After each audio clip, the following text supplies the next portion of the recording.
ማንም ቢሆን ማንም እኔም ጭምር ማለት ነው እዚህ ስንቆም ሁሉም ከህግ በላይ አይደለም፣ ከህግ በታች ነው። ስለዚህ ድሃውም ቢሆንም ሀብታምም ቢሆንም በፍትህና በሰብአዊነት የሚገባውን የፍትህ ሰላም ወይም ውጤት ማግኘት መቻል አለባቸው የሚለው ነገር በዛ መልኩ መሄድ ነው።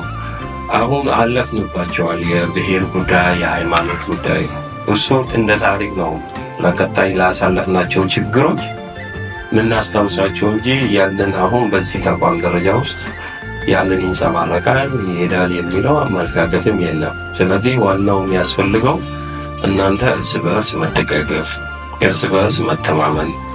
ይህ ዩኒፎርም ደግሞ ብሔር ተለይቶ ሃይማኖት ተለይቶ አይደለም፣ መለያውም ጭምር ማዕረግም ጭምር የለበሳችሁት።